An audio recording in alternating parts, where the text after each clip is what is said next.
And I remember his hands underneath my blouse and underneath my skirt, and his fingers penetrating me as he was trying to kiss me, and I was pulling away. It is not true.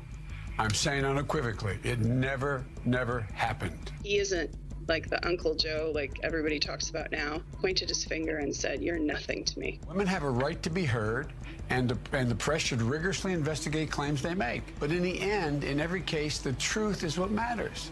And in this case, the truth is the claims are false. Wow, that was Joe Biden on MSNBC this morning denying the sexual assault allegations. Now we have Al Jackson and Lindsey Granger. I hope you guys are all well. I want to get straight into this because we have a lot to talk about. I want to know what you guys think about Joe Biden's denial of those sexual assault allegations, and I want to know what DBL Nation thinks as well. So we got this voting up. We want you to go through as we have our conversation. Will these allegations hurt Joe Biden's chances in the upcoming presidential election? All you have to do is go to dblvote.com, weigh in, and have your voice heard in this. Lindsey, I'm going to go straight to you. You've always said Joe Biden really is the best the Democrats can get. How do you feel this will affect it? Will it affect the election?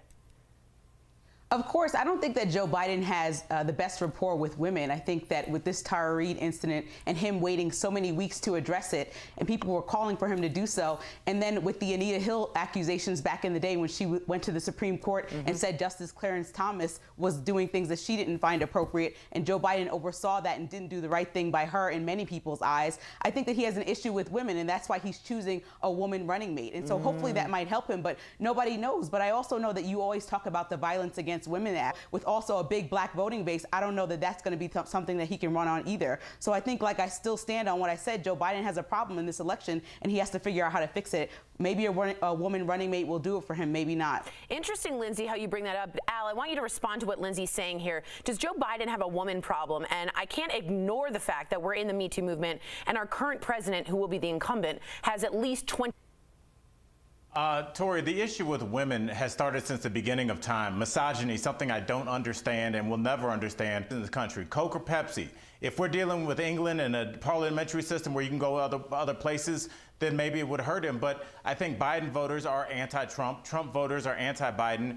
And neither former accusations or current accusations against these men, I don't think will change a lot of voters' minds. I think everybody's set, for better or for worse. And I personally think it's sad. Interesting. Let's take a look at what the voters in our DBL Nation have to say. Strong majority say no, it's not going to affect Joe Biden's chances. That's at 62% to 38%. But Lindsey, I hear you. He's got an issue with women, and the Anita Hill hearings weren't good either. Do you have a response real quick? Yeah, I just want to say, like, I think that both candidates have to come forward and say exactly what they're going to do for these minority groups, whether it's women or people of color. I think that we can't just blindly say we're supporting one person or one party because it doesn't fall into alliance with what our best interests are. And so I think we have to really think about that, and candidates have to think about these different groups that they're not specifically touting that they're helping out, and how are they going to do so.